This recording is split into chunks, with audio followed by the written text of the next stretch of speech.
Hola, un cordial saludo. Les agradezco una vez más que me estén acompañando y juntos estudiar el mensaje de la palabra de Dios. Vamos a comenzar una nueva serie que está basada en el libro de Eclesiastés. Así es que le voy a pedir que por favor abra su Biblia en el libro de Eclesiastés capítulo 1 y vamos a leer solamente versículos 1 y 2. Dice así la palabra de Dios en la Biblia de las Américas.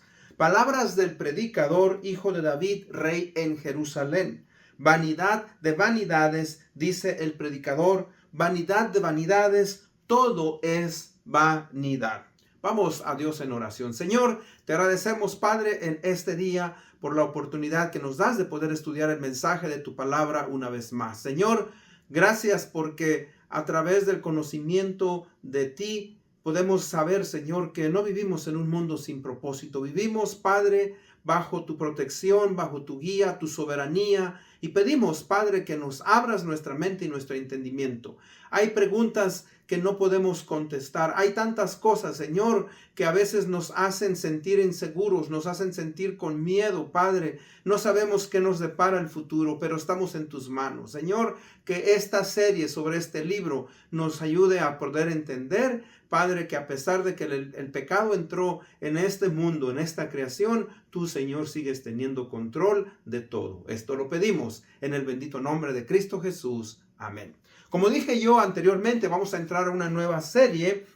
Esta serie está basada en el libro de Eclesiastés, que vamos a estar estudiando por unas buenas semanas. Y el tema es Eclesiastés, encontrando propósito en la vida. Repito, Eclesiastés, encontrando propósito en la vida. Vivimos en la era de mayor acceso de información a la tecnología y comodidades. Pero también sabemos que es una época en la cual hay gran ansiedad, en la cual hay mucha depresión, en la cual hay mucho vacío existencial. Muchas personas reclaman creer en Dios, pero viven en la confusión, viven pensando, ¿verdad? ¿Por qué la vida no resulta como ellos esperaban? Y obviamente tienen una mala pensamiento en cuanto a cómo es Dios, no conocen, ¿verdad?, sus atributos. Ahora, en esta serie de este estudio sobre el libro de Eclesiastés, se nos van a dar varias preguntas que usted se ha hecho, todos nosotros nos hemos hecho. Y una de las preguntas más profundas que el ser humano a veces se pregunta es: ¿tiene sentido la vida en un mundo que es marcado por el pecado, por el dolor, por la injusticia y la frustración? Claro que, ¿verdad? Eso es algo que a veces nos lleva a preguntarnos. Y esto es algo que el libro de Eclesiastés va a hacer en nuestras vidas, en nuestras personas.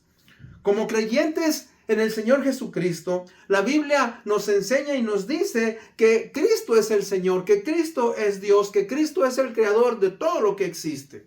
Hemos llegado a creer eso, hemos llegado a sacar esa conclusión porque estudiamos la palabra de Dios y sabemos que este mundo es el mundo de Dios. Ahora, la pregunta que yo hago y que muchos nos hemos hecho es: ¿no debería esto de darnos paz? ¿No debería esto de darnos seguridad? De que estamos en sus manos y que nada malo debe de pasar a los hijos de Dios. Pero, como siempre, hay un pero. La realidad que nosotros percibimos es una realidad muy diferente a lo que nosotros muchas veces leemos en la palabra de Dios. Y digo eso porque quiero que analice. Durante este estudio va a haber muchas preguntas y muchas veces vamos a preguntarnos, o como la gente pregunta: si Dios es bueno, ¿por qué permite que haya muerte? Si Dios es bueno, ¿por qué Dios permite que la gente sufra? ¿Por qué hay hambre? ¿Por qué hay desastres naturales, etcétera? Vivimos en un mundo que a veces es desconcertante y que muchas cosas, mis hermanos, amigos que me escuchan, nos dan miedo. Hay enfermedad, como dije, hay muerte, hay pobreza, hay crímenes, desastres. Todo esto, ¿verdad?, viene por consecuencia del pecado que vamos a analizar un poquito más adelante. O sea, como seres que tenemos una naturaleza pecadora, no podemos percibir la realidad de lo que Dios ha pasado en la creación por causa del pecado. Y eso, como dije yo, lo vamos a estudiar. Recuerden, antes que todo, las preguntas que nosotros nos hemos hecho y que yo he hecho, debemos de recordar que Dios es soberano, que Dios tiene control de todas las circunstancias por las cuales nosotros pasamos. Lo que pasa es que una vez que el pecado entró en esta creación, entró en este mundo y en todo el universo, las cosas ahora van a ser muy diferentes. Nos cuesta entender eso. ¿Por qué? Porque el pecado ha deformado nuestra visión de Dios y ahora nosotros nos sentimos culpables y muchos, yo lo he hecho en el pasado, aún he echado la culpa a Dios, cuando la culpa no es de Dios. El libro de Eclesiastés entonces nos lleva a ver una perspectiva muy diferente. Comienza, ¿verdad?, con un énfasis, recuerde, un énfasis humano que el autor nos da, pero concluye diciéndonos que solo Dios nos puede dar la perspectiva correcta en un mundo caído. Así es que con eso en mente, pues, vamos entonces primeramente, ¿verdad?, a estudiar quién escribió el libro de Eclesiastés. Dice el pasaje, el versículo que leímos, dice: palabras del predicador, hijo de David, rey de Jerusalén o rey en Jerusalén. Dice que no nos está diciendo quién es el autor, aunque nosotros podemos deducir. Muchas personas creemos, yo soy uno de ellos, creo que el autor del libro de Eclesiastés, ¿verdad?, es Salomón. Pero algunos grandes teólogos reclaman otra cosa. Vamos a ver primeramente, pues, que la palabra que se nos presenta aquí, Eclesiastés, ¿verdad?, palabras del predicador. El término hebreo que se traduce es predicador, de la palabra kohelet, que está relacionado con la palabra kahal, que significa asamblea pública o congregación. Es el nombre que se le ha atribuido y es muy parecido porque se toma del latín, se toma también del griego y traducen la palabra kahal como eclesía, la asamblea, la convocación.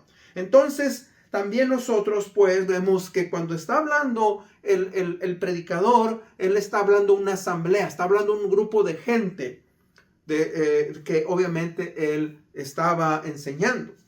Ahora, la tradición sostiene que Salomón fue el predicador que escribió este libro. Y hay varios factores, ¿verdad?, que apoyan esta teoría. Uno de ellos, primeramente, dice el pasaje, palabras del predicador, hijo de David, rey en Jerusalén. Ahora, nosotros sabemos que inmediatamente que el rey David murió, sabemos que le dejó el reino a Salomón. Y sabemos que Salomón, obviamente, ¿verdad?, pues fue el descendiente directo que tomó el trono. Ahora, recuerde que la palabra hijo de David puede ser aplicado aún a otros descendientes, a otros reyes. Aún, si usted recuerda, el Señor Jesucristo es conocido como el hijo de David, un descendiente del rey David. Pero aquí, como se nos dice que él fue rey de Jerusalén, creemos que es Salomón. Ahora, el libro de Eclesiastés está catalogado, está dentro de los libros poéticos, pero más que poéticos, los libros de sabiduría, el libro de Job, el libro de Eclesiastés, el libro de Proverbios, nos hablan sobre todo sobre la sabiduría. Y el libro de Eclesiastés es un libro de sabiduría. Y la sabiduría es un tema que es prominente en todo el libro. O sea, también es una de las características por las cuales el rey Salomón fue conocido por muchos en aquellos tiempos. Y yo le leo, por ejemplo, en el libro de Primera de Reyes 3:12, dice: he aquí, he hecho conforme a tus palabras. He aquí que te he dado un corazón sabio y entendido, de modo que no habitó ninguno como tú antes de ti, ni se levantará ninguno como tú después de ti. En Reyes 4:29 dice: Dios dio a Salomón sabiduría, gran discernimiento y amplitud de corazón, como la arena en la orilla del mar. Vemos también las descripciones de la gran riqueza que tuvo, ¿quién? Salomón. En Eclesiastés 2:11 se nos dice, y concuerdan con las grandes riquezas y poder que tuvo el rey Salomón. En Primera de Reyes 3:13 se nos dice, también te he dado lo que no has pedido, tanto riquezas como gloria, de modo que no habrá entre los reyes ninguno como tú en tus días. Y así el rey Salomón llegó a ser más grande que todos los reyes de la tierra en riqueza y sabiduría. Y por último, vemos que también el libro, mis hermanos, si usted lo estudia, y todos aquellos que lo hemos estudiado y los teólogos se hacen la pregunta y dicen, ¿por qué, verdad? En el libro de Eclesiastés a veces hay un tono melancólico. ¿Por qué a veces se nos habla de una manera como negativa, de una manera en la cual no hay esperanza? Ahora, no es que no hay esperanza, pero el tono melancólico en el cual se está escribiendo este libro nos puede hablar o nos habla de la vida fracasada de ¿quién? Del rey Salomón. Coincide, ¿verdad?, con los últimos años de la vida del rey Salomón. Recuerde, el rey Salomón pidió sabiduría. Ningún hombre después del Señor Jesucristo, Salomón fue un hombre con sabiduría, con gran sabiduría. Dios se la dio, pero él rompió principios, mandamientos que Dios le había dado. Él tuvo 1000 mujeres y luego esas mujeres lo llevaron a ofrecer sacrificios a otros dioses. Entonces él parece ser que ya en la última parte de su vida él entiende, cambia, ¿verdad? Y ahora escribe el libro de Eclesiastés. Eso es lo que nosotros creemos, eso es lo que yo creo. Por eso dice el hecho de que el libro, ¿verdad?, no identifique completamente a su autor, no quiere decir que no lo escribió, ¿verdad?, Salomón. Yo creo que Salomón escribió el libro de Eclesiastés. Ahora, en segundo, ¿cómo podemos tener una perspectiva correcta en un mundo caído e imperfecto? Como yo dije anteriormente, tristemente, todos nosotros que vivimos en este mundo vamos a pasar por circunstancias difíciles. O sea, dice un escritor que la vida es como las vías de un tren. Usted va a llevar las cosas buenas de un lado y las cosas malas al otro lado. O sea, nunca vamos a nosotros en este mundo a tener perfección. Siempre va a haber algo que va a causarnos estrés, que va a causarnos preocupación. Ahora, recuerde, Dios quiere que disfrutemos de la vida y quiere que usted y yo, ¿verdad?, seamos hombres, mujeres, ¿verdad?, que disfrutemos de los dones que Él nos da. Pero, recuerde, tenemos que entender algo y hay algo que se nos dice, mire, tenemos que entender lo que ya había dicho anteriormente en cuanto al pecado. Todo inicia con el relato que nos da Moisés en el libro de Génesis capítulo 3 versículos del 1 al 15. Cuando Adán y Eva pecaron, desobedecieron y entró el pecado en esta creación. El autor de un libro que se llama Instrumentos en las manos de un Redentor lo relata de esta manera. Dice, para captar la buena noticia, las buenas noticias del Evangelio, usted tiene que comprender la historia desde el principio.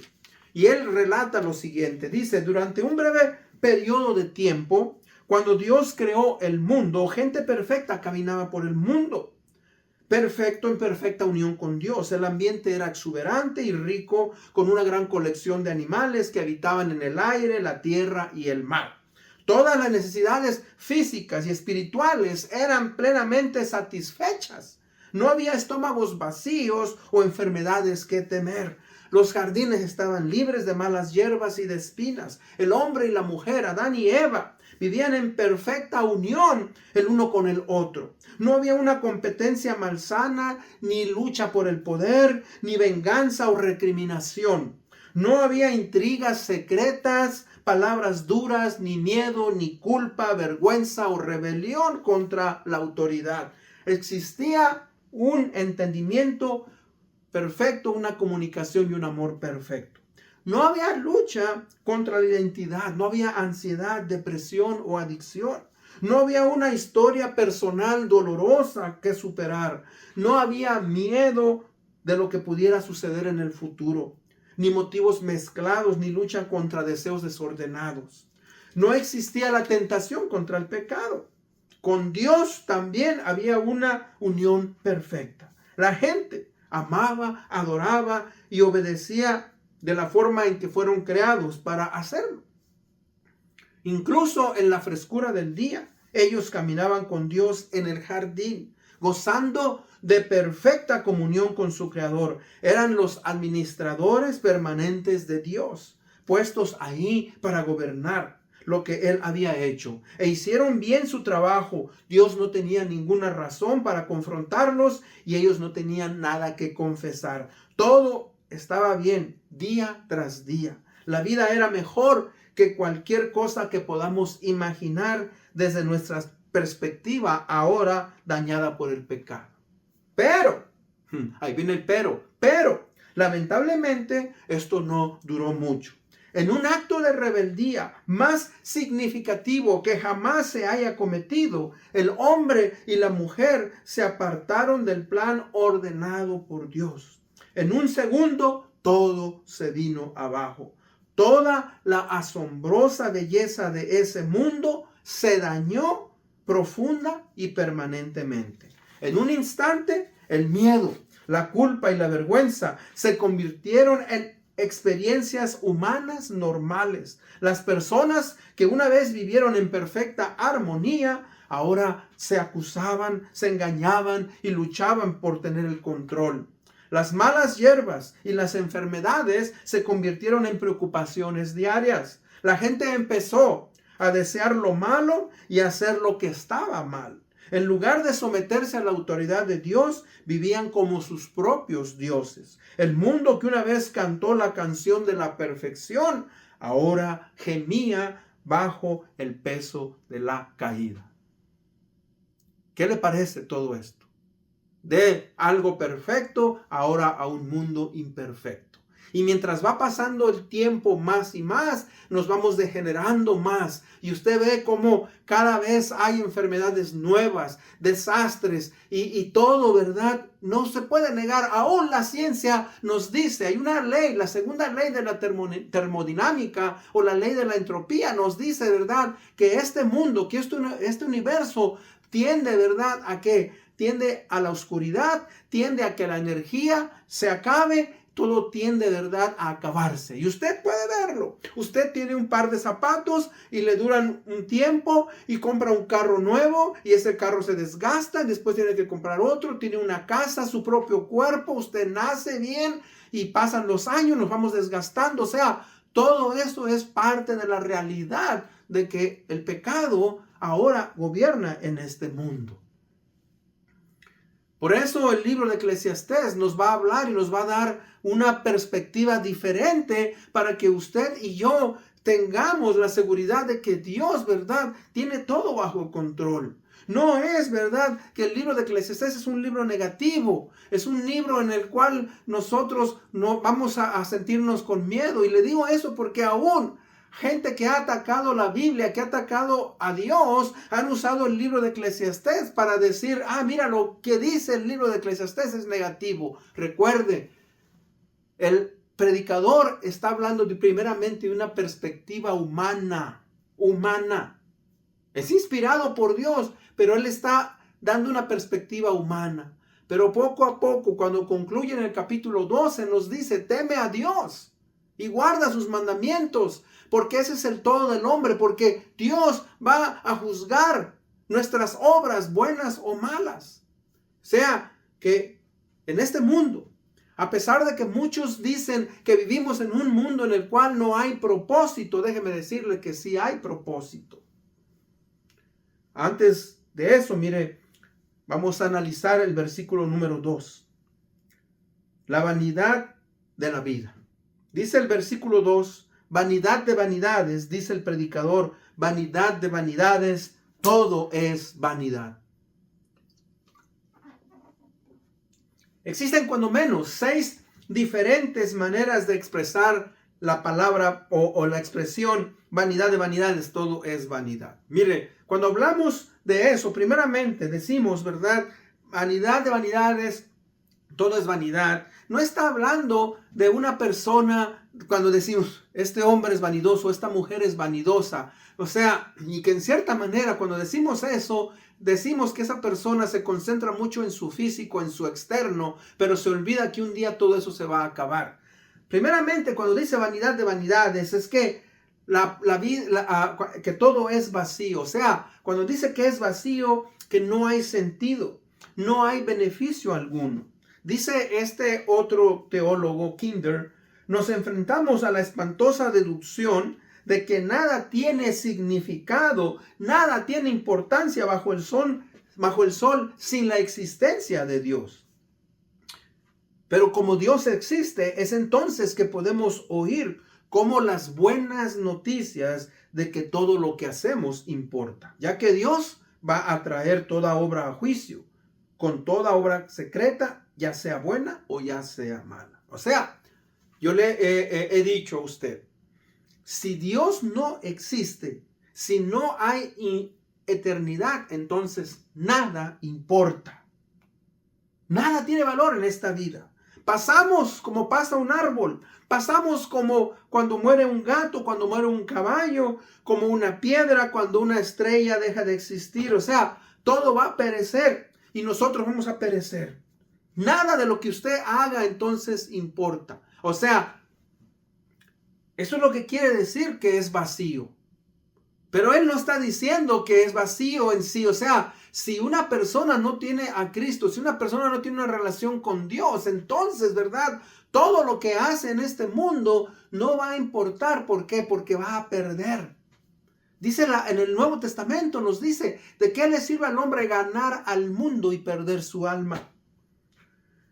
Cuando dice que la vanidad de la vida es que también es transitorio, insustancial, efímero, que no permanece ni dura.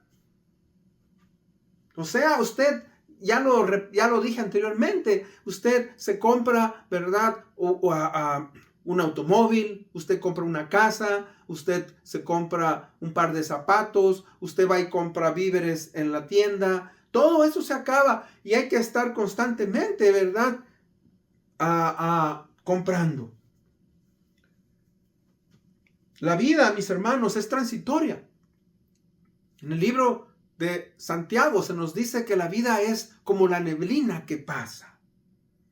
Otra significado es que es engañoso. Cuando dice que es engañoso, que es falso, que no es lo que parece. Contaba yo hace muchos años, yo era un niño y veía en mi país, vendían unas personas, traían un palo, en ese palo encajaban manzanas envueltas de caramelo. Cuando yo era niño se me antojaba y quería, y veía que muchos se compraban, yo no tenía dinero. Y pasaron muchos años, ya cuando era un adolescente de unos 15 años, yo traía en mi bolsillo algo de dinero y vi a la persona que venía y le dije, oye, ¿cuánto cuesta una manzana de esas? Oh, dice 10 pesos. Y yo traía como 30 pesos. Le dije, ¿sabes qué? Dame una. Y me dio esa manzana. Y yo la vi y dije, wow, por fin pude yo comprar algo que anhelaba. Y cuando le di la mordida a esa manzana, mis dientes se quedaron pegados al caramelo. Después pude abrir y era una manzana verde y estaba ácida. O sea, fíjese que aquello que yo anhelé por tanto tiempo fue un engaño. ¿Por qué? Porque no disfruté esa manzana. Porque esa manzana no era lo que yo esperaba. Y muchas veces en la vida va a pasarnos eso por consecuencia del pecado. Otra expresión es que es frustrante. O sea, en cierta manera, algo que no puedes alcanzar o agarrar. Por ejemplo, miren, en las relaciones. Muchas veces anhelamos tener un matrimonio perfecto. Queremos que las cosas funcionen y no hay un matrimonio perfecto en este mundo. ¿Por qué? Porque dos pecadores se han unido y como pecadores que somos, pues, ¿verdad? No tenemos una relación perfecta. Otro es que la vida es desconcertante, enigmático. ¿Sabes que la vida a veces no tiene sentido? Y decía yo, cuando uno es niño hay inocencia, pero cuando uno ya pierde la inocencia en el aspecto que te das cuenta de lo que hay a tu alrededor, tú dices, ahora, ¿para qué vivir? Y déjeme decirle que en este mundo, tristemente, hay una gran cantidad de personas que están en la depresión, personas que no tienen el aliento para vivir. Y muchos, ¿verdad?, se suicidan, tristemente, porque no le ven el propósito en la vida.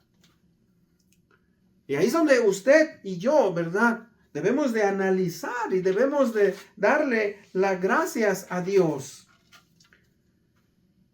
Nosotros, ¿verdad?, al estudiar la palabra de Dios, tenemos que entender que lo que se nos dice en este libro, a pesar de que el autor está hablando, es un libro inspirado por Dios, primeramente, como dije, se nos está dando una perspectiva humana, pero que nosotros podemos encontrar, en Cristo Jesús podemos encontrar, ¿verdad?, propósito.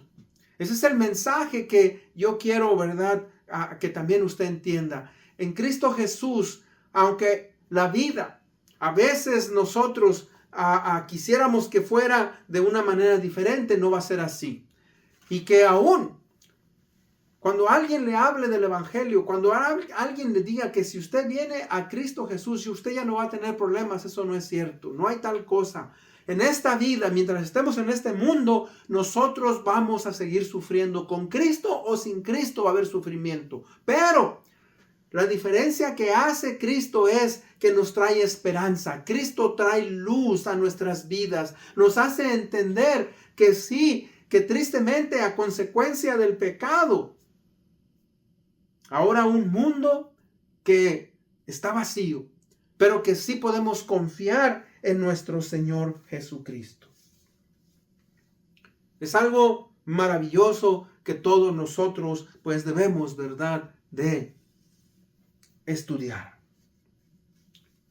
En conclusión, recuerde, el mensaje central del libro de Eclesiastés queda claramente resumido en su declaración final en el capítulo 12. Dice, teme a Dios y guarda ¿qué? Sus mandamientos. Cuando estudiamos ese pasaje nos demuestra que el propósito de la vida no se encuentra, recuerden, en el placer, en la sabiduría humana, en el trabajo, en las riquezas o el poder, sino que se encuentra en una relación correcta con Dios. Y eso es lo que Dios quiere, que usted y yo tengamos primeramente una relación correcta con Él. Y una vez que tenemos una relación correcta con Él, ahora, ¿verdad?, podemos encontrar propósito en nuestras vidas. Este es un mundo, recuerde, que ha sido marcado por la caída, la frustración. Dios llama al ser humano a vivir en una perspectiva diferente, una perspectiva eterna. Recuerde, el temor a Dios no es un temor que nos paraliza, es una reverencia que nosotros le damos a Dios. Obedecemos y dependemos de Él. Y eso nos lleva a tener ahora una vida con propósito, en medio, sí, de un mundo que muchas veces es desconcertante.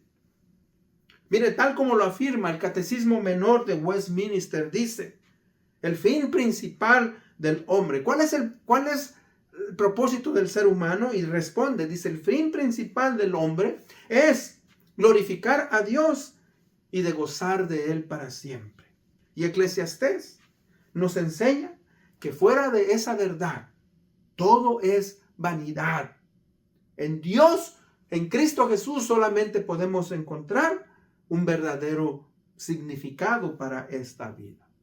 Y quisiera yo que reflexionáramos. Mire, ¿en qué áreas de nuestras vidas estamos buscando propósitos?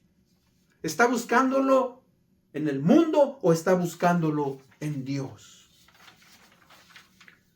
Puede ayudarle el entender que la caída del hombre, la caída de Adán y Eva en el pecado, ha traído dolor, frustración y que eso no nos va a dar un mundo perfecto.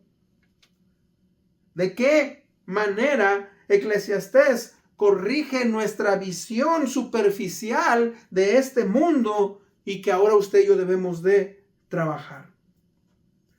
¿Cómo cambia mi manera de vivir hoy el saber que toda obra será traída a juicio por Dios.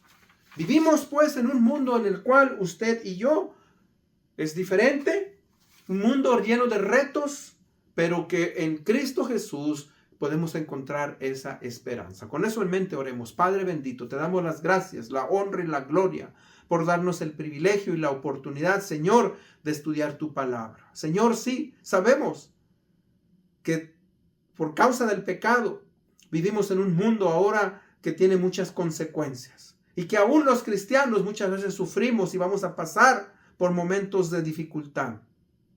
Pero tú nos has dado propósito. En Cristo Jesús podemos encontrar propósito en este mundo y sabemos que tenemos esperanza y que un día vamos a estar contigo eternamente. Gracias por tu palabra. Bendícenos. Esto lo pedimos en el nombre de Cristo Jesús, nuestro Señor y Salvador. Amén. Bueno, una vez más les agradezco por haberme escuchado. Nos vemos hasta la próxima.